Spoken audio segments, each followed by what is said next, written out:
These long dog days of summer, I mean, we just made it through a heat wave. Mama was parched through this heat wave. I was hitting up Dunkin' every single day, and I will continue to probably for the rest of my days, but especially this summer. Dunkin' is helping everyone stay cool this summer with its lineup of refreshers. These drinks are packed with bold, fruity flavors and served ice cold. It's amazing. Dunkin' refreshers are the perfect afternoon pick-me-up. I like to start my morning with them personally, and then sometimes I go back for a second one because I'm just feeling crazy. They come in a variety of delicious flavors, including fan favorites mango pineapple and strawberry dragon fruit. And then for a limited time, there's black cherry and there's pink pineapple. I'm going to tell you something right now, and it's a bold claim, let me tell you, but I stand behind it. Pink pineapple will change your life. It is so good. It has me feeling like I'm sitting in a pool, resort side, just living, honey. It's so yummy. Try your favorite flavor with green tea, sparkling water, lemonade, or Dunkin's all-new limeade. I haven't tried the limeade yet, but I'm going to. Usually I get my drinks made with green tea and occasionally lemonade, but I do really like the green tea. Or if you don't want to build your own, try one of Dunkin's curated refreshers like the Cherry Lime Ricky or the Ultimate Pink Daydream. The Cherry Lime Ricky, scrumptious. I could drink like 3 of these a day. They're so freaking yummy. Head to Dunkin' today and find your favorite refresher. Dunkin' refreshers contain less than 1% fruit juice. Limited time offer. When it comes to online college, Southern New Hampshire University is so good, it's scary. Listen, the facts don't lie. SNHU has degree programs that fit your goals, online classes that fit your life, and real support at every step. And if that wasn't enough, they've got some of the lowest online tuition rates in the U.S. This is an airtight case, you guys. Visit snhu.edu/morbid to get started. That's snhu.edu/morbid. Every good detective needs a partner to support them on important cases. Think of a State Farm agent like your sidekick, there to help you along the way in your search for coverage. State Farm can help you choose the coverage you need, whether it's for your home, car, boat, or even RV. With so many options, it's nice knowing you have help finding what fits for you so you can get back to solving all of life's bigger cases. Go to statefarm.com or use the award-winning app to connect with a local agent and get a quote. Like a good neighbor, State Farm is there. Hey weirdos, I'm Ash. And I'm Elena. And this is Morbid.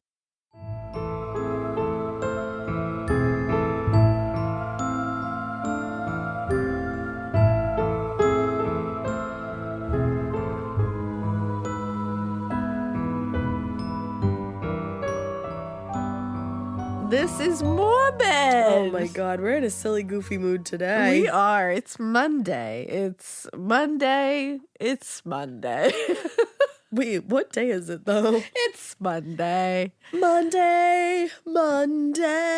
Yeah, and usually Mondays we're feeling a little like because it's the start of the week, you know, that always sucks for everybody. Yeah. But for today I'm feeling goofy. You are. I feel you are. Don't make me laugh because I'm sick and I will start like wheezing. I will start like mucusing everywhere. I won't do that. I'll Gross. be very serious. Good. This is a wild case though that I'm going to tell you today. Oh. What else is new? It's wild. It's got twisties, it's got turnies, it's got not Sarah Turnies, but we love Sarah Turney. We love Sarah Turney. You should listen to her podcast. You should listen to her podcast. Voices for Justice, and also Disappeared is her new podcast. You should go listen to it. Disappeared is a really good one. I mean, they're both You know, fantastic. just shout out to Sarah Turney. We love her. Sarah. But there is some twisties and turnies in this one. It's like a Lifetime it's movie. a whirlwind. It is like this is a movie. Oh. Like this entire thing is it's from the 40s. Oh, so, baby. Yeah, so swanky. Exactly. Where you know me. I do. I've known you my whole life. I'm like anything past 1950, I don't know her. I don't know her. This I'm is a good 1970 and above. And above mostly. Yeah, which is good. We cover all things. I have a couple old ones coming up on the roster. You know, it's spooky season. It feels like old-timey makes sense. Correct. But yeah, this is from the 40s. It's very 40s. It's got some really inept detectives in it. Yeah, which that's very is, 40s. Which is always fun and very 40s of us. And it's in New York. Oh my God. I'm So- working on a New York one right now, too. Look at that. East Coast. What's up? What's up? So, again, this is a story about lies, some stalking, Oh. and attempted murder. Oh. And there's tons of twists. Oh, but attempted? So does Attempted. nobody die? Someone dies. Oh, you said that interestingly. I did. You said that with a little twist in your I tried eye. to. All right, I'll let you just go, girl. Go. I was literally hoping you would do that. I'm gonna let you go. Yeah. The girls that get it, get it. Yeah, I was gonna say I don't even know if I should explain that You one. shan't. It's all you need to know is VPR. Ick yick. Ick yick. Okay, I just lost my tab. Okay, so we're gonna talk first of all about the person that's there's two people at the center of this story. Okay. There's a woman named Olga and a woman named Pearl. I love the name Pearl. And they were both put into situations that are unthinkable, to be quite honest. So let's start by talking about Pearl, because we're going to kind of follow her story first, and then we're going to talk about how Olga plays into this. Okay. So in the fall of 1946, 19-year-old recent high school graduate Pearl Lusk left her father's home in Quakertown, Pennsylvania for New York City, The Big Apple. where she was just determined. She was going to start this whole new life. She was going to be a big city gal. Oh, She was ready for it. go girl. And of course, and think about like 1940s New York. Oh, fuck yeah. That must have been a wild scene. Everyone was looking all fabulous. That's the thing. No matter what, even though like old timey stuff, you're like, yeah, like the shit that was going down in the day, you don't want to be around for it. It was not like a time to be alive. But the fashion, a time to be alive. Like, why don't we dress like that? Yeah, like anymore? men wearing 3-piece suits. Mwah. You know, women wearing like these really cool, just like hats and That was the first the thing I thought was layers. hats. I love a layering moment. I feel like it was a And lot of cool layers. There was, and the jackets that women The used jacket, to wear. I immediately thought of the jacket. The jacket of it all. Yeah, it and always the hairstyles. Yeah, it gives me. I mean, I reference this all the time, but it gives me. I think of Peaky Blinders and how everyone looks fucking amazing in Peaky Blinders, and I'm like, I want to look like that. I want to go to that. I want to go to there. But yeah, so 1946, she's off to New York City to start a new life. And of course, she didn't really have a ton to her name at this point. She's 19 years old. I was going to say, yeah. She just graduated high school. So she spent the first month or so living with her mother and stepfather in their apartment in Brooklyn. Cool. She was just kind of staying there to get herself on her feet, find a job. And it wasn't long until she did find a job as a sales girl at the Oppenheim Collins department store in Manhattan. Oh, sounds cool. And luckily, this was what gave her the ability to get her own furnished room in a building on the city's Upper West Side. Okay. So now she has a job, she's got some income, she's got a cool place to live. She's feeling like the move was worth it. Like she's on her way. She's like, let's go, big city. She's like, life is just beginning. Let's go. But now with some cash money flowing in, she's also able to decorate her apartment to her liking, make it like her personality. But she's also able to like kind of upgrade her own look. Yeah. Like she ended up trading in, she had like a very girlish aesthetic, like young Yeah. girlish aesthetic at first. She was a high school student after all. Makes sense. But now she's, 19. She's moving into her 20s. She's like, I want to be like a little more mature in my style. She got a new hairdo. She Oh, was of just ready course. to go. A woman that changes her hair is about to change her life. There you go. I chopped my hair recently. I hope you don't change your life too much. Hopefully it's like just Like add onward and addition upward. to my life. Yeah. New book. Yeah, there you go. New book, new hair. New hair, new book. Let's go. Now, also, Pearl's job at the department store gave her a lot of social opportunities because now she's around people her age. She's meeting all these people. And soon she's taking lunches with friends and coworkers. And she's having dinner dates at the cafeteria with men she met working at the store. She's like, It's like Sex in the I City. was just going to say, she is Sex in the Citying it like, let's go. I wonder who she is. She was thriving. I wonder She was which one. Thriving. It sounds like she is, and I'm so worried for her because I hate when everything starts off so happy. It's not going to keep that way. She was doing the damn thing. She was on a path that everyone hopes to be on when they move to the big city, to be Right. honest. You had somewhere to stay, to get on your feet. You got on your feet. Things are going well. You're meeting new people. You're going on dates. Everything's great. Yeah. And on Thanksgiving Day that year, she was approached by a stranger while riding the subway on the way to visit her mother for Thanksgiving Day. Ruh-roh. she was a little busy. She's got stuff. Her social calendar is full. It's fucking She's Thanksgiving. working. She's busy. She's got shit to do. She's on her way to see her mom. So she was not really in the space to like appreciate that somebody was like, hitting on her essentially. Okay. And like good for her. She was like, I'm just not, I don't have time. Well, you don't I have time to for this. appreciate every man or woman that hits on you. No, of course you don't. And that's the thing. She also just was like, you know what? Because here's the thing. She was a little interested. She said the man who introduced himself as Alan LaRue was polite. He was charming. And she said he was among the most handsome men she had ever seen. So it wasn't that she wasn't interested. She just was like, you know what? I got a lot going on. I don't have the the bandwidth to like accept this right now. Okay. So she just kind of was like, I got a lot of stuff going anyways. I'm going on a lot of dates. I'm hanging out with a lot of people. I got a life. I'm working. And she was like, you know what? I'm not really desperate to I'm not going to accept a date from a stranger when I don't have to. Oh, that was her feeling about the whole thing. Good for her. She was like, I already got some lined up, but like, whatever. Yeah. So she wouldn't give her address and she wouldn't give her name when she was asked. She was just like, hell no. yeah.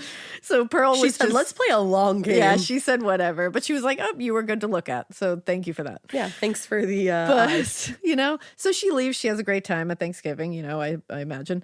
But then, because just 1 month later, Pearl's entire confidence and happiness was shaken a little bit because after just 3 happy months working at the department store, she and a ton of other sales girls were laid off when the holiday season ended.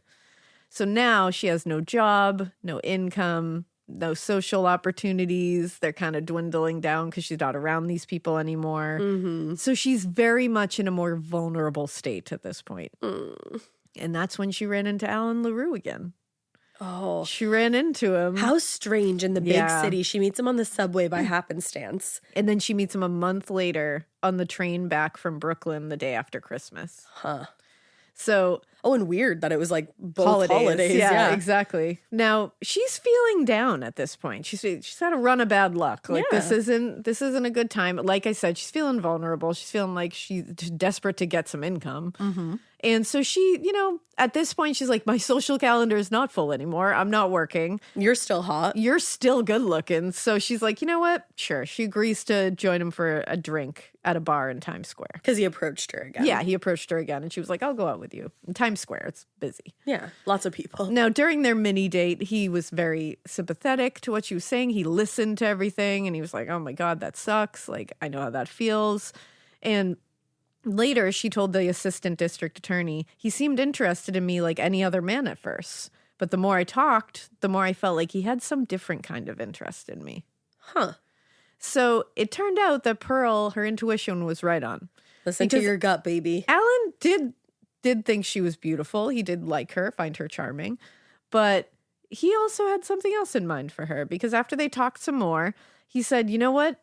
It's kind of like, it's serendipitous that we would run into each other now again. Because he said, you're down on your luck. You're looking for income. And he's like, as it turns out, I have a job that needs to be done and it's yours if you want it. And she was like, wow, this is very fortuitous. You don't even know my fucking credentials, buddy. That's right. But, they've talked on this date. So he's like, you seem chill. I'm going to take a chance on you. Wow.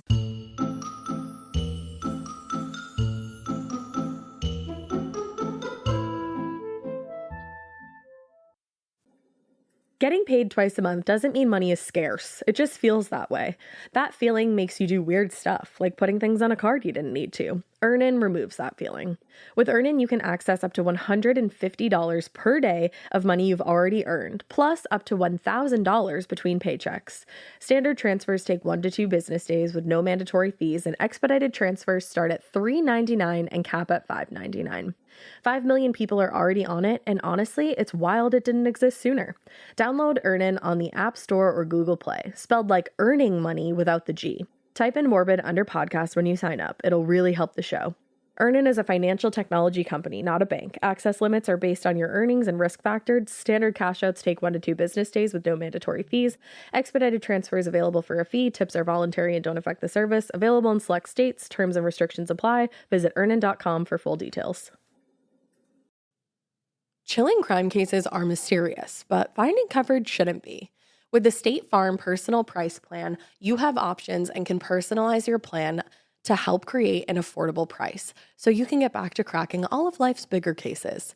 Talk to a State Farm agent today to learn how you can choose to bundle and save with the personal price plan. Like a good neighbor, State Farm is there. Head to statefarm.com to get a quote. Prices are based on rating plans that vary by state. Coverage options are selected by the customer. Availability, amount of discounts and savings, and eligibility vary by state.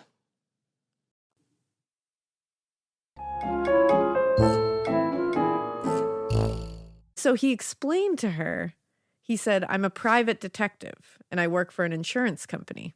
And this insurance company specializes in insuring jewelry. Okay. Which is all, it seems pretty valid of something to, this isn't too far-fetched at this point.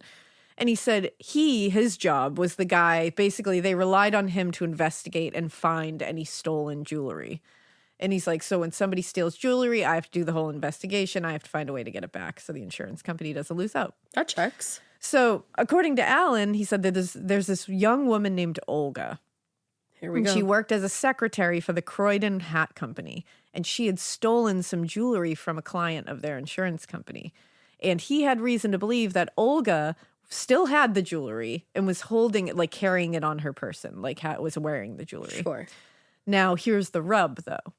Olga had figured out who Alan was and that he was following her, so she would immediately recognize him if she saw him again, and she would just take off with the loot. So he said, the other issue here is I can't go right to the police with this because I haven't technically proven her guilt. This is what I'm supposed to do, is investigate this stuff. And he's like, so I can't go to the police yet with this. I have to prove the guilt first. So this is why he needed a random, very unassuming person like Pearl who could go close enough to Olga to obtain irrefutable evidence of her sticky finger guilt. Ugh. Now, as a lover of detective stories and dime store novels at the time, Pearl thought this sounded great. She's in her Harriet. She gets to be, she's like, I get to be part of an investigation, a detective thing, a private eye. Exciting. This is exciting. This is what I moved to New York City for. Right. This kind of fun stuff. And it's not something where it's they're investigating this heavy case yeah, it's of just craziness. it's a jewelry thief. It literally sounds like a detective story or a dime store novel. Yeah, it a cop literally drama. does. Also, Detective LaRue, LOL. There you go. So she, not to mention, this was also going to help with her loss of income at this point. Because he was like, I'll pay you. Absolutely. You'll be on the payroll. Okay. So she was like, hell yeah, I will absolutely help with this. So he was like, this is great. You're going to be great. She's not going to suspect a thing. She's like, you're a woman. She's not going to be scared of a woman or feel like you're following her for some nefarious reason. Sure. So the next morning, Pearl met Alan outside a building on West 39th Street. And it was there that he explained, okay, this is the first phase of the plan. He said, you're going to go into the offices of the Croydon Hat Company where Olga works as one of the secretaries. And what she was going to do was she was going to go up to the secretary and hopefully it was Pearl. Or Olga. Or excuse me, Olga, thank you. Yep. And ask to speak with another secretary who goes by the name of Sadie White. Okay. And he said, there actually isn't anyone working there named Sadie White. But you're going to go up there and you're going to get a good look at Olga because you're going to talk to her. You're going to be right there in front of her face. And he said, while you're talking to the receptionist, you'll get that chance because that's going to be Olga. Right. So he said, I need you to know her when you see her. You need to be very clear of what she looks like. So he gave Pearl a photo of Olga and he said, make sure you find her, that secretary. And he's like, go study her, make sure you're able to recognize her. And he was adamant that she recognized her, even in a crowd, like in a subway crowd. I want you to be able to point her out because I don't want you to be obvious about you trying to see if she has the jewelry. So Pearl did it. She went in, she talked to Olga, and she returned back to Alan. And she said, oh, I've memorized her. I memorized her face. I know her clothing. I could pick her out. And Alan told Pearl to take the rest of the morning off and then to meet him at his apartment on East 17th Street later that afternoon, and they would go into phase 2 of the plan. Okay. And he's like, take this time, keep looking at that photo, get to know her. This is so bizarre. I have no idea where we're headed. That's the thing. You cannot have any idea where this is headed. You really can't. No. Now, Pearl just kind of spent the time, she looked at the photo. She knew who it was. She was like, I was standing right in front of her. I don't need to look at this. It's Olga. So she went to see a movie, and she talked on the phone with some friends before meeting Alan at his apartment at around 3:30 p.m. When she went in the apartment, he was holding what he said was an X-ray camera. And this was the key to catching Olga and retrieving those jewels. Okay. According to Pearl, the camera looked like just an ordinary shoebox wrapped in brown paper like you would carry out of a department store. But she said on one end there was a hole in what looked like a camera aperture. And on the other end, there was a short piece of wire loop that hung out of the bottom of the box. Okay. So you would like pull that, it would take the photo. Remember, we're in the 40s. Of course. It's not like, and so this what didn't seem like totally out of the ordinary here. And he explained to her, all you do is point this at her and pull the wire. And he said the x-ray photo would capture if she was wearing the jewelry hidden somewhere. Okay. And he was very serious when saying, and he said, this is what we need in order to go to the police and say, look, she has the jewelry. Sure. And he was very serious saying, but don't snap the picture where she can see you do it. Take it when she gets off the train in Brooklyn. That's where she lives. You want to be right behind her when you follow her out of the train so you can take it at close range. You want to be only 2 or 3 feet away from her when you snap the photo. Okay. And she was like, all right. Now, Pearl left Alan's apartment. She went back to the Croydon Hat Company building and she waited for Olga to come out. Mm-hmm. She finally saw Olga come out of the building after work and begin her commute home. So Olga came out a little after 5 and she made her way towards the Times Square station and caught a train to Brooklyn.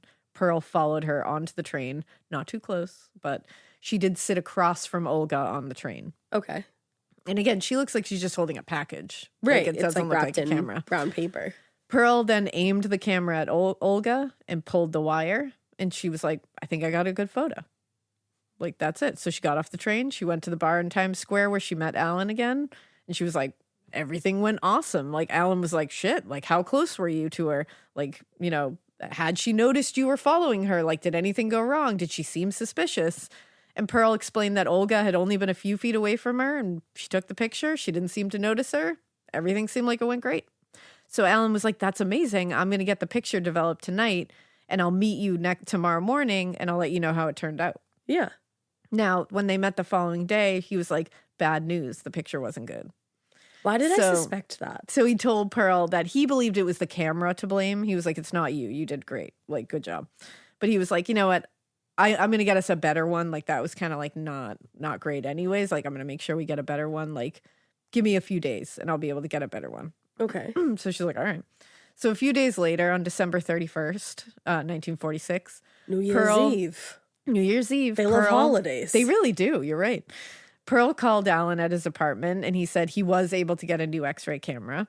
And he said, meet me at the laundromat near Union Square, which she did a little after 8 a.m. Mm-hmm. Now, Pearl said when he handed this camera to her, it was it was different. It was bigger, it was heavier, and it wasn't wrapped in brown paper now. It was wrapped in Christmas paper. Okay. To make it look like a Christmas present. Yeah.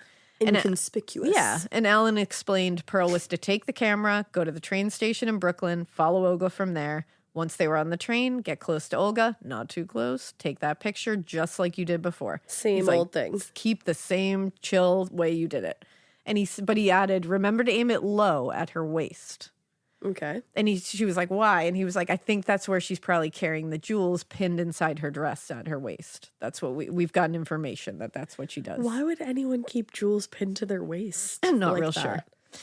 But Pearl did exactly what Alan told her to do. She caught the seat opposite Olga on the train, and they began deboarding the train. She decided to wait until they were getting off the train because he had told her to do that initially, and she didn't do it the first time. Oh, okay. So they began getting off the train, and Pearl was standing a few feet behind Olga, and she aimed the camera at Olga's lower body, pulled the wire to take the picture, and she said the camera jerked in her hands and made a loud explosion happen.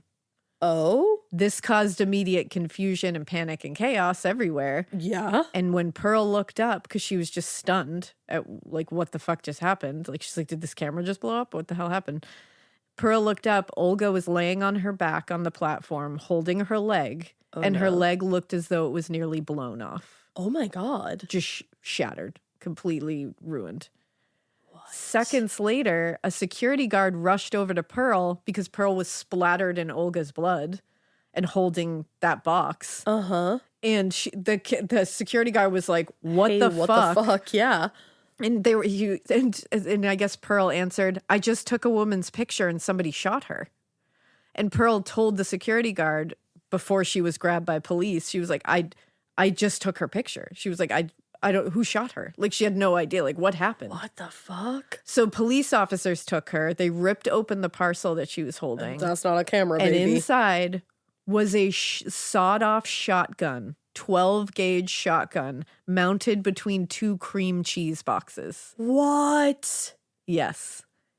And if you look it up, it is the most wild picture when you see what it actually looked like. Let me see. Like, oh my God. I'll just look up Pearl Lusk, guys. Like, and we'll post some of these photos so you can see. But the actual photo of the sawed-off 12-gauge shotgun. What the fuck? I'm at a loss. No, like truly at a loss. I'm at a true loss for, like, that must have been a heavy package. So this motherfucker, like, just made, like, and the cream made cheese this? boxes are wooden, by the way. They're Yeah. not like Philadelphia cream cheese boxes. Immediately what I pictured. You are not alone. I am here with you because I also thought of the Philadelphia cream cheese cardboard boxes. cardboard. I was like, wow, why would they be between that? But that must have been really heavy. And she said that it was heavier than She the said it was last time. much heavier and much bigger. So I wonder what he had done in that first box. Yeah, I know. Like, because it was smaller. She said it was like a shoebox. I'm like, did you just put a handgun in there and it just didn't work? Or was he just trying to, like, was there nothing in there? Like, really? Yeah, I don't And know. he was just trying to see if, like, she followed protocol? That's what I wondered initially is he Was testing it like a her test? to see if there was actually, but then I'm like, I don't know. But it makes sense though, like that he was testing her because when she came back to meet him, he was like, how'd it go? Did she suspect you? Did you Right. get close to her? What He had did a you lot of do? Like, questions. he wanted to see, like, did you do it right? Can I trust you to actually do it this time? Like Yeah. that kind of thing. I could see that being But- the case. We will never know. My God. Pearl looked down at Olga and then looked at the gun in her hands at this point, and she was like, holy shit, I'm the one who shot her. Like, she had no idea. Oh. And as she was Pearl. being pulled away by the police officer, she looked down at Olga and was starting to cry, her eyes out. And she said, I'm awfully sorry I shot you. There was a new job, you see, and I thought I was taking your picture with an x-ray camera. Oh, Like, she sweet, started sweet to just try to Pearl. explain it to this woman whose leg is blown off. I know, like, bad timing, Pearl, but I get But it. like, I get you're trying to be would've like, done the I did same not mean thing. to shoot you. Oh my God. I guess Olga looked at Pearl and then looked away and said, this time he got me. He can have me now if he wants me. I'm a cripple. What happened to the police? I called them, but he was too smart for them. Oh no. So she knew like Oh, exactly what had no. happened here. What the fuck is happening right now? I'm about to tell you. So Pearl was immediately taken into custody where she explained her side of the story and said she was an avid reader of detective and confession stories, quote unquote. Right. And that was one of the reasons that she was helping this man, Alan LaRue. And so when detectives showed Pearl a photo of Olga and her husband, Alphonse Rocco, taken several months earlier in a New York City nightclub, she said, that man's Alan LaRue. Oh my God. So this was Olga's ex-husband? Yes. What? And she said, that's the man who hired me to shoot Olga. What? And she said, he even has the same clothes on. Oh my Like, God. that is him. That's creepy. So detectives questioned Pearl, and a separate set of investigators were at the hospital taking a statement from Olga, and she explained that the man Pearl thought to be Alan LaRue was, in all likelihood, her ex-husband, Al Rocco. And she said they had been married in May 1945 and divorced a year later. Oh wow. So that was a bad marriage. So let's talk about them. Yeah. So Olga Trapani met Al Rocco in the spring of 1944. And after 1 year of dating, they married in May 1945. Okay. Now, despite their daughter having dated him for a year before getting married, Olga's parents told reporters that they really didn't know Al. Like, even though they were around him, they met him, they spent time with him, they were like, he was a mystery. Like, we still don't really know him. Oh, that must have creeped them out. Yeah, and by the winter of 1947, the most they knew about him was that he was of Italian ancestry and of average height and weight. That's what they could say about him. They didn't even know like what he did for work or They didn't know anything about him. A reporter for the New York Times wrote that they knew nothing of his work. Sometimes he disappeared for months. Occasionally he returned with lots of money, and just as often with none. What? Yeah. Okay, he's a sketchy fucking character. Yeah, and others who knew Rocco seemed to know just as little about him. Like his landlord, he was like, He was a quiet guy. Like, that's all I know. God. Like, I don't know. I guess he was Italian is all I can say. Like, other than that, I don't know. And although they didn't know a lot of details about him, Olga's family did not like him. Well, yeah, I'm sure that probably, like, not knowing anything about the guy that your daughter is going to marry, you're not going to like that. Yeah, they all got a vibe that he was a bad person. Like, All hiding of them were something. like, something's off here. And after their divorce, a few months before Olga was shot, they saw him get even worse. They saw a very bad side of him. So according to Olga's mother, once the marriage was annulled in early November 1946, so the only months before, Al became very verbally abusive. And she said, quote, had constantly annoyed her daughter, threatening to kill her ever since their separation. Oh my God.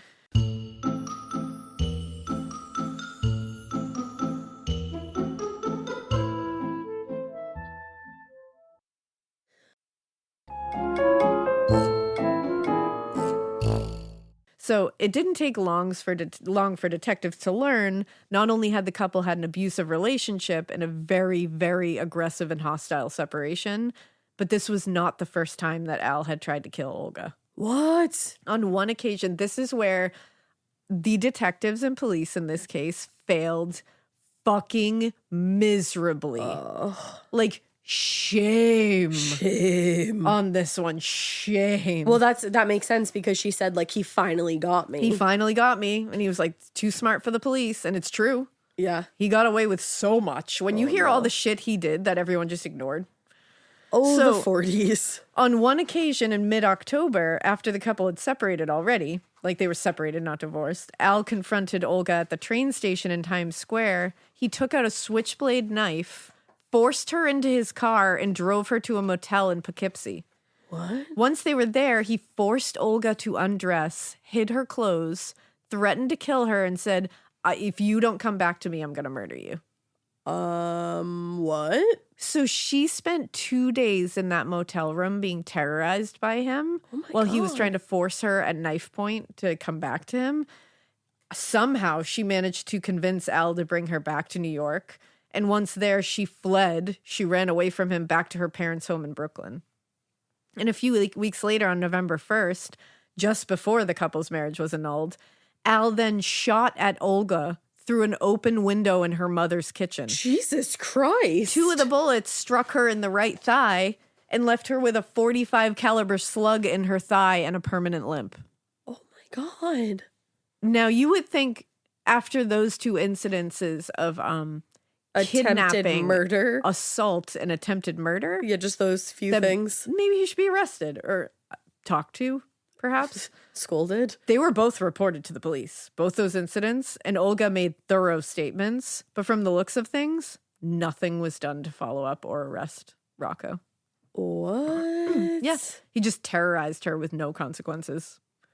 And like the way that he terrorized her, he literally kidnapped her and held her hostage. And then shot her in the leg. And they're like, yeah. And actually, a few weeks later, Olga went back to work and she got a threatening call from Al immediately. No, poor Olga. She told detectives he said he was watching me. He knew everything. He knew when I went to work, and that he did not aim right the first time, but that when he would aim again, he would kill me.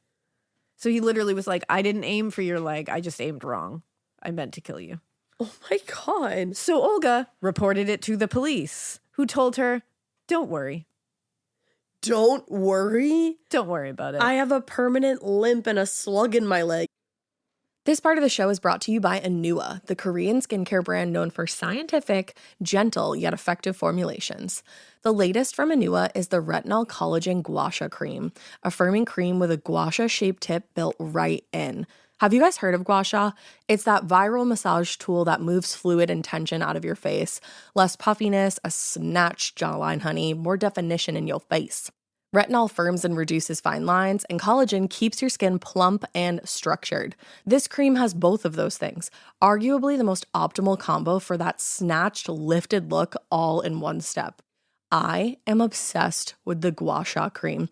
First of all, it feels so cool to the touch when you put that on your face. It's just like, this is lovely. It's like a little spa treatment that you can give yourself. I like to do mine at night after I get out of the shower. I rub the cream on my face with the little gua sha. I'm sculpting that jawline, honey. I got it on the cheekbones. And actually, I had a facial the other day, and the lady doing my facial, the professional, she said, "Do you use a gua sha at home?" And I said, "I do." And I said, "How did you know that?" And she said, "I didn't have those little like bumps in my chin or like different areas like that." So she could tell that I was using the gua sha. And I said, "Oh my God." I just feel like I wake up less puffy in the morning when I do it the night before. But you can do it whenever you want to. I, 10 out of 10, recommend this product. The Anua Gua Sha Cream Value Set is available at anua.com, already discounted. Use code MORBID for an extra 10% off. That's ANUA.com, code MORBID. The Sherwin-Williams summer sale is here. Get 30% off select paints and stains or 35% off their newest product, Emerald Symmetry, July 17th through the 27th. Whether you're looking to refresh your interior or your exterior, they've got the colors to bring your vision to life. And with delivery, getting everything to your door is easier than ever. Shop online or visit your neighborhood Sherwin-Williams store. Retail sales only. Some exclusions apply. See store for details. Delivery available on qualifying orders.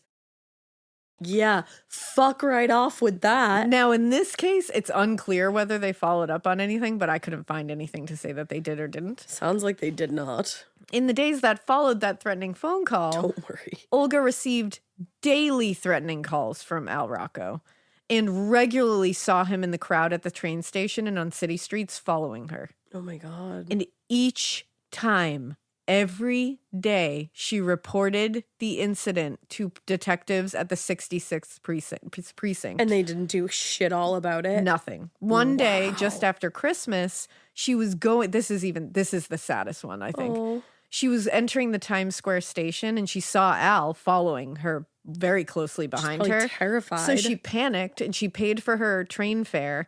And then she went up to the subway guard on the stairway leading to the platform. And she said, "I'm being followed by my ex-husband. He's very dangerous. He's threatening me. I'm very scared. Can I just stand with you until he's gone?" And the guard said, "No, you can't." What? He said she could not stay there because of the people that were going down the steps at that time. So he was like, tough. What a fucking Tough luck lady. asshole. Like she's and can you imagine the panic in her voice when and she's saying this piece of shit subway guard was Can like, you "No, stand with me?" no, you can't stand with me." Oh my God. Like, good luck out there, I guess. Poor Olga. Now, the last time that Olga had heard from Al was 3 days before the shooting on the train. So 3 days before he shot her, when he came to her family's home to confront her.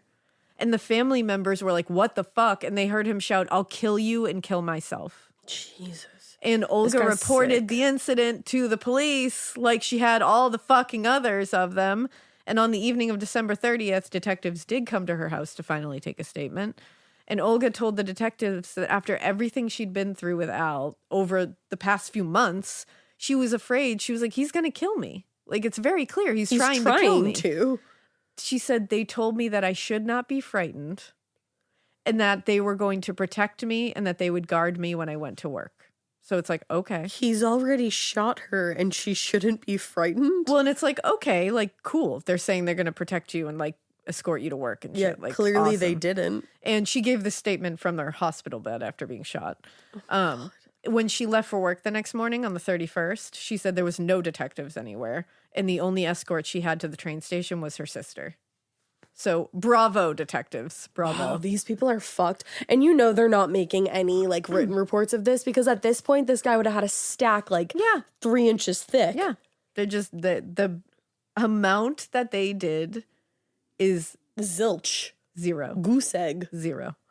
Now, when Olga and her sister got to the platform at the station in Brooklyn, she said she noticed the woman carrying what appeared to be a medium-sized Christmas present. Because I wonder if she saw her before. She might have. And she said she was carrying a box, a rather large box, and it was wrapped. And it had something that protruded at one end of the box. And I'm assuming that is the handle of the sawed-off shotgun, which I'm still a little confused by. Yeah. But did Pearl like pull a string or did she pulled a wire of some kind that triggered that pulled the trigger? Okay. But I'm wondering how the part of like, because it was a sawed-off shotgun, so it's shorter. But I'm like, that handle, like not the barrel, but the handle of the shotgun that's like on the other side, was that wrapped too? Because you can't. It's hard to tell in the picture. It looks like it might have been, but it's hard because it's all unwrapped and like disassembled. Yeah. Now, despite the bizarre details of what Pearl was saying happened that day, like, that does sound insane. Like, that sounds wild. Detectives said they were inclined to accept as truth a story too fantastic to be fiction, which, like, I guess, like, someone making that up is pretty wild. And Olga's statement, like, on the scene, I'm sure. It really helps. Yeah. Now, after taking statements from Olga, Pearl, and Olga's family members, investigators said that it was very clear that once his wife was not going to come back to him, Rocco had concocted an elaborate scheme to kill her, because if he couldn't have her, no one else was going to have her either. Now, while Olga is laying in Roosevelt Hospital in critical condition with a literal, quote, mangled left thigh, detectives started finally searching for Rocco. Now, on January 1st, the day after the shooting, investigators learned that, quote, an unidentified man had called twice at Pearl's rooming house asking to speak with her. What? So they were hoping they could intercept him because they were assuming he would call for another time when he couldn't get a hold of her. So they brought Pearl back to the rooming house and had her sit there with them a little after 5 p.m. They waited for several hours, but he didn't call back. Damn it. So detectives continued their interview with Pearl Lusk, and other investigators began looking for Rocco, like, through his background, basically.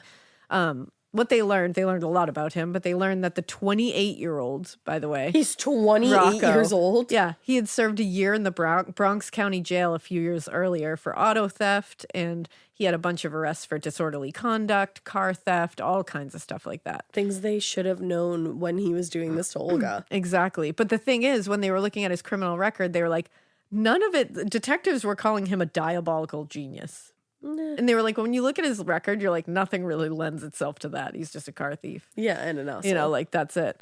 And like disorderly conduct, But, and in fact, an evaluation conducted at Bellevue Hospital in 1938 of Rocco labeled him as a man of average intelligence. They said, he's Just not a normal dude. Not below, not above.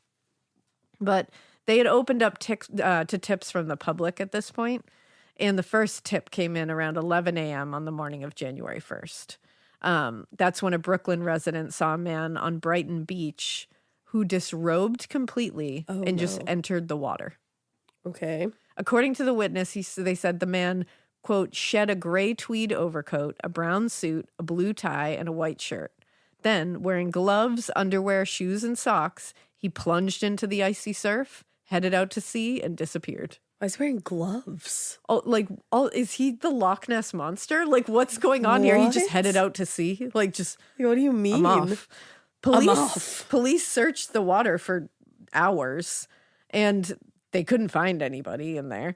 And they showed the clothing that they did find. They showed it to Olga for identification, and she said, no, like, that's not his. So that was just a random unrelated incident? And this just goes away, and I'm like, where's that man that just went out to sea in his underwear? know. Like, are we all just forgetting that happened? Or, like, did that even happen, or did the guy just not leave like, some what? That's clothes such a there? strange story to tell. Very strange. But, and I mean, it did happen because there was clothing found.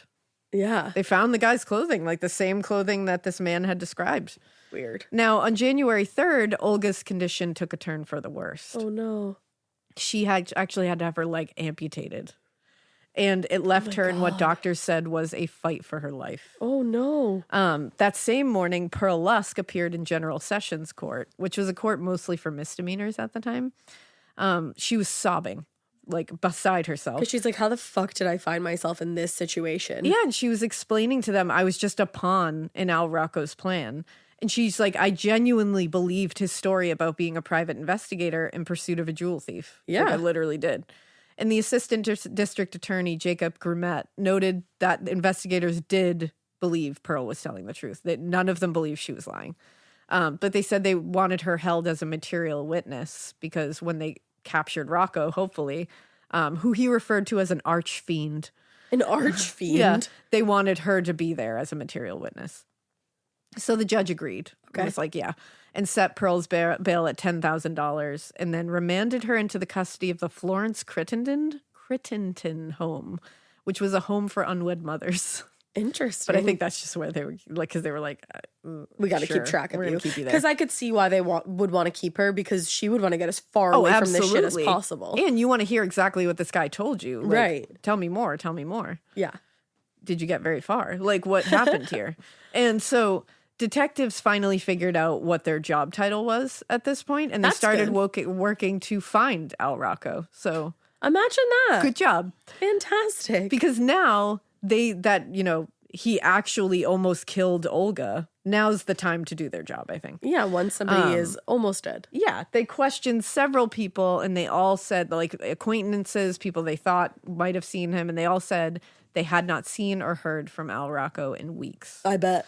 Now, the big break came on January 6th when a neighbor, and this story is a little hard to follow. Okay. So I'll do my best. Al is a little hard to follow, I guess.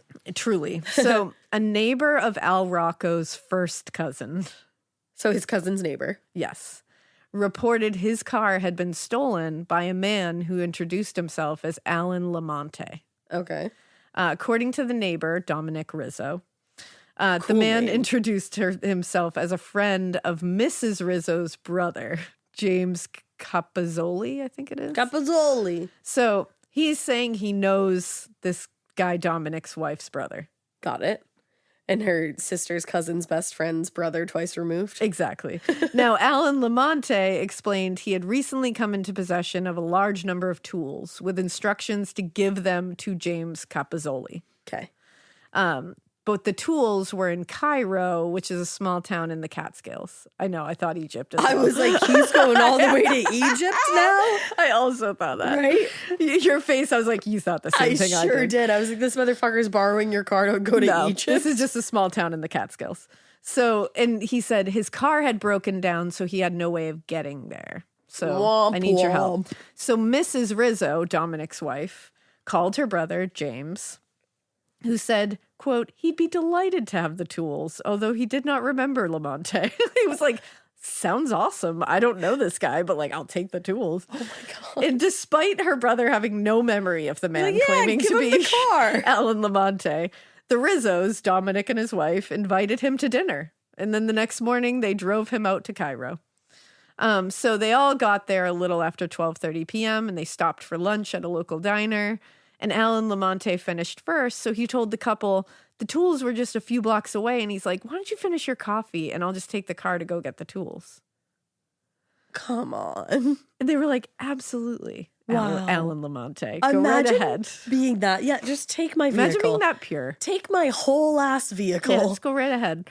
When 2 hours passed and there was still no sign of Alan Lamonte They waited two or their fucking car, hours? Dominic Rizzo called the state police and reported the car stolen. I can't believe it took them 2 hours. And this is when they figured out that the driver was not Alan Lamonte. It was, in fact, Al Rocco. Whoa. And it was because Mrs. Rizzo identified him from his mugshot.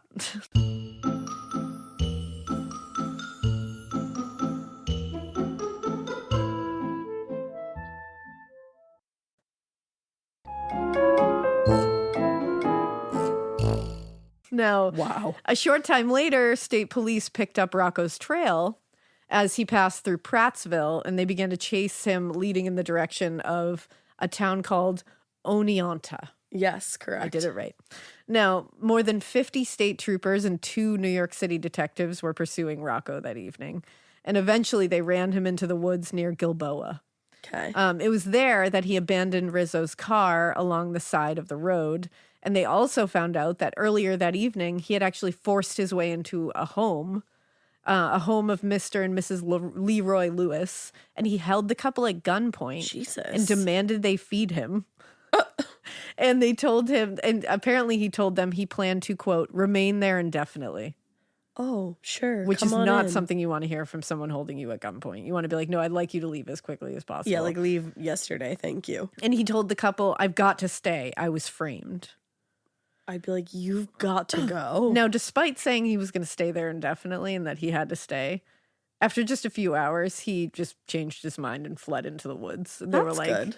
Godspeed. They were like, I'm going to contact someone. I'm going to call someone. So state troopers reached their farmhouse, this couple, about a half hour after he had left. And the couple said he went that away. He went into the that woods. away. Following his trail into the woods, they did eventually find Al Rocco. He was sleeping. He was hiding in a sleeping bag near a large tree, pretty near the farmhouse, and they ordered him to surrender. Okay.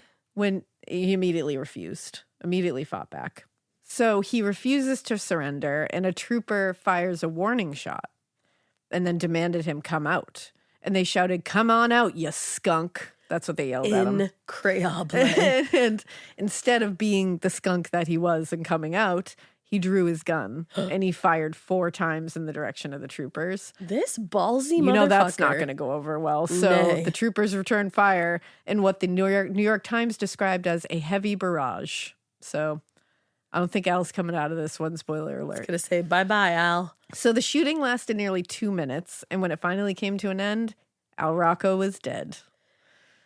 1 bullet had passed through his head, another through his chest. He hadn't playing even with made fire, him, Al. Yeah, play stupid games. So Rocco hadn't even made it completely out of his sleeping bag. Wow. And when detectives searched his body, they found $62.93 on him in cash and in change. It's a good amount of money for back And they then. found 2 photographs. One of his ex-wife, Olga, Yeah. and the other of a girl that State Police Inspector Charles LaForge refused to identify because, quote, he did not wish to hurt this girl. What? I have so many questions. Here are my questions.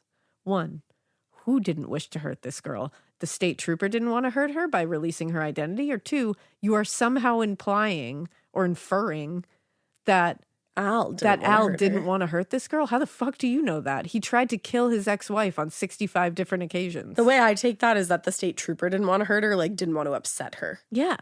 But who But the I don't fuck know. is that? Like, I need, what? 2 photographs on him, and you're not going to tell me who that other photograph. Also, she should probably know. Do you think it was Pearl? I hope she knows. I don't think so. He probably wouldn't have a photo of her. I mean, he's a stalker. He might. But like the cameras were like, Oh, yeah, you yeah, know, 40s. not easy. What? So like, who's this other girl? And what was Yeah. the plan there? That's freaky deaky, I gotta man. know. But we'll never know. But later that day, detectives informed Olga of Al Rocco's death in the Catskills. I bet And she said R.I.D. she began to laugh. Heartily laugh. Good for Olga. And then- Honestly, after yeah. everything she'd fucking been through, Oh, yeah, she deserved to laugh. she did. And then she began to sob. And she Aw. said, "At last, I'll be able to get a good night's rest," Yeah. which I don't blame her. And when Olga's family heard the news, they were also pretty pleased with the outcome. Olga's brother, Salvatore, said, "I heard the wonderful news just as I was leaving the hospital. I never felt better than I do now because my family and I, as well as Olga, have been worried sick about her safety as long as he was walking around." Yeah. And it's true. He No one was terrorized doing that anything. family. Yeah. He terrorized that family. And the police did fucking nothing. Because that's to the thing. help He them. also shot into their home. He could have hurt anyone. He could have killed anybody in that. You don't know if there's kids in that home or what. Like, No you could have killed idea. anybody. Truly. He was so far beyond. Like, and then to involve this poor young girl to kill someone, to try to kill someone. He's sick. Like, he's a sick fuck. Yeah. Like, he bye, was. Al. Rest in distress.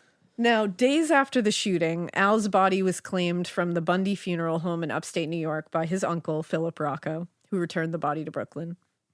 And after his death, Judge James Wallace ordered that Pearl be released from custody after a grand jury declined to charge her in relation to the shooting. Good. As she left the criminal courts building, Pearl told reporters, "I want to forget it all."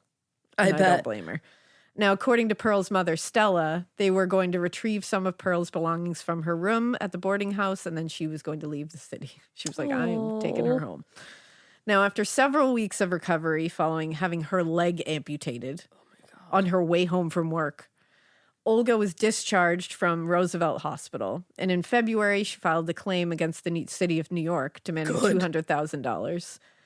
It alleged that New York police failed to protect her, quote, "at a time when the police knew she was in imminent danger of death at the hands of her criminal husband." Yup. In a statement to the press, her lawyer, Samuel Douglas, said, "The city, having accepted her as a passenger on its transit facilities, owed her a duty to transport her safely to her destination and to protect her from any danger that was known by it to exist with respect to her. The city failed and refused to provide her with such protection and required her to use the city subway system at a time when she was likely to be killed by her husband. The city Getting scared is one thing. Getting a thrill is, well, you want more of those in your life. The Genesis GV70 is built to thrill, baby. A thrilling yet elegant design always makes driving the GV70 an exciting adventure. Its powerful athletic stance screams performance and turns heads. Everybody's looking at you, girl, or boy, or whoever. Command the road and experience a class-leading standard 300 horsepower. Oh my God. Plus, discover the different dynamic drive modes for all different terrains. Choose between the different terrain modes for whatever road conditions you may encounter. The Genesis GV70's award-winning technology and performance lets you drive with comfort and drive with confidence all at the same time. It's an exciting SUV with intuitive tech that can make your ride smooth even when the road isn't. And its blind spot cameras allow you to see what's next to you. It's like having eyes on the side of your head. That's pretty iconic. Its performance, by the way, is measured not only in power, but in how it makes you feel confident, sexy. The Genesis GV70. Learn more at genesis.com and feel the GV70. Need a boost? Sometimes all it takes is tapping into your inner cool. Icebreaker's gum helps you unleash the confidence within. Each chew releases a rush of icy flavor powered by cooling flavor crystals, sending a wave of refreshment to reinvigorate all your senses. Icebreaker's convenient pack fits everywhere, from car cup holders to backpack pockets, so you can find your cool wherever you go. Grab Icebreaker's gum online or at a store near you. He owes her a moral obligation to compensate her for the serious injury resulting directly from its neglect, to provide her with protection while she was on its subway system. Boom. Now, the city refused to pay the claim. Because they're assholes. And Olga filed a suit against them, eventually taking the case to the state Supreme Court. Finally, in April 1953, the state Supreme Court ruled in favor of the city. I did not see that one coming. I didn't think you would. They said, it is most unfortunate that some redress cannot be made, but ultimately, they freed the city of any liability to the shooting. That's a bunch of bullshit. The court said they were sympathetic to what had happened. No, you're not. The justices defended their decision, though, saying there's no basis for holding that the city should have anticipated that she would be shot. Other than the fact that he previously tried to shoot her in that city, he kidnapped her and tortured her in that city. There's also the fact that she literally walked up to one of your subway guards and asked for protection, and they said, no, thank you, ma'am, good luck. Correct. So there's that, like, blatant city should have protected her. Didn't. That subway guard literally said, get Nah. fucked. There's a whole laundry list of ways that they didn't protect her. Now, luckily, in the years that followed, Pearl and Olga became friends. I wanted to hear that so bad. They would get together whenever they could. Oh. And after leaving the city, Pearl married and eventually had children. Olga stayed in the city. She made a nice living for herself, designing and selling costume jewelry. Hell yeah. And Al Rocco is still dead. That's good. So Didn't rise. I'm glad that Pearl, he did not rise, but Pearl and Olga came together, and Yeah. Olga was like, girl, It's okay. like, we both met this asshole.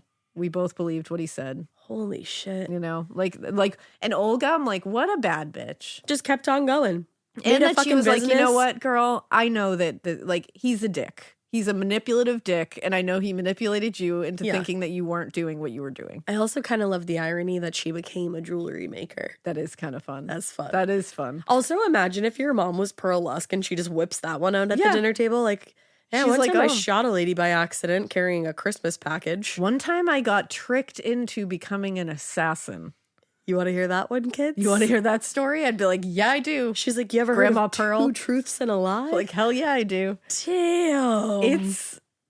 It's a wild, wild tale. That's a doozy. I'm with so some glad. twists and turns. I'm so glad Olga didn't die. Like, it's horrible that she had to have her leg amputated. Like, to have that taken Absolutely. away from you is awful. But could you imagine, one, she died would be tragic in and of itself. Yeah. And then Pearl has to live with that for the rest of her life. Like, I'm so glad Yeah. that didn't happen. Exactly. And Dave had noted when he was looking up stuff about this that he found this photo of when Pearl was initially taken into custody, like right after the incident. Yeah. There's this like kind of famous photo of her and the detective, and they're like smiling at the camera, and it looks almost like a What? wedding photo. It's like the strangest Do you have thing. it? I don't have it up right now, but I will post it because it's just like a strange, My God. very strange photo.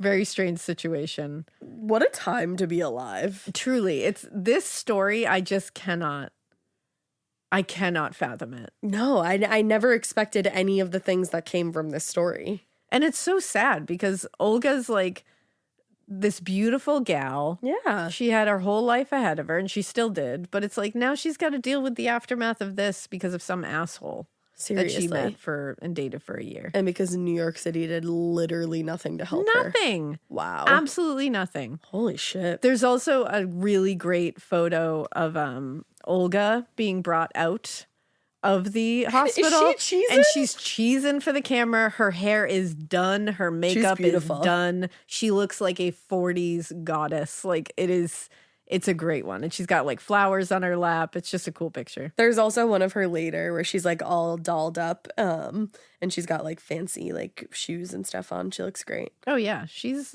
a bad bitch. Holy Olga cannoli. forever. I'm looking at this Pearl Lusk. Oh my god. Why is she cheesing? Right? It's just She a looks very like strange... she's in fucking shock though. Yeah, I think she just had no fucking clue. Wow. Yeah, it's literally like there's the phone. We'll post one of these because it's just I don't even know how to just like they're both literally in the back of the car, the detective and Pearl, and they're both just looking at the camera like they just got married. Like if you told me this is a right after they got married photo, I'd be like, yes, what an adorable couple. Wow. They look so happy together. Wow. I've never heard a story quite like this. It's a really wild one. That's wild for Yeah. sure. Truly wild. Oh my gosh, Olga is a fucking queen. She really is. Look at that hair. She truly is. Wow, she's She gorgeous. is a queen. Even the guy that's wheeling her out is just like, yeah, Everyone's happy, you That's know? Everyone's just cheesing. happy to be here. unreal. But that is the truly wild story of the attempted murder of Olga Rocco. it sure was.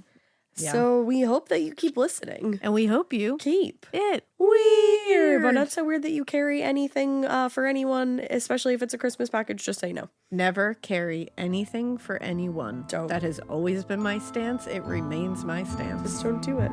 Especially like when if some guy named Alan LaRue asks you to do it, don't do it.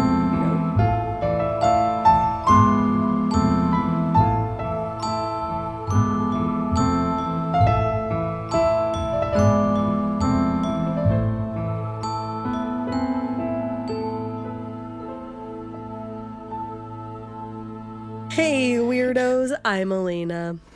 Oh my god! What? I was like,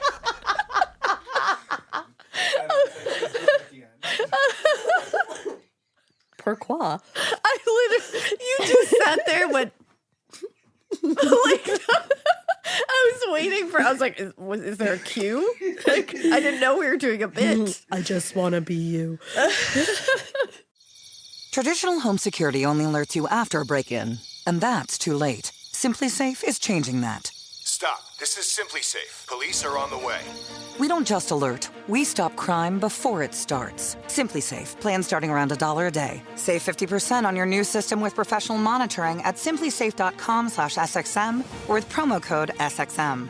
Outdoor deterrence requires a Simply Safe Active Guard outdoor protection plan starting at $49.99 a month. Visit simplysafe.com/licenses for alarm license information. Tennessee 2012. You wouldn't take financial advice from a 72 hours in a single day alpha influencer, would you? Same goes if you're in a car accident or any accident. Who you choose matters. That's why Morgan & Morgan exists. They're the largest injury law firm in America, and they've built a reputation by actually winning cases, not just talking about it. Over 1,000 lawyers across all 50 states and $30 billion recovered.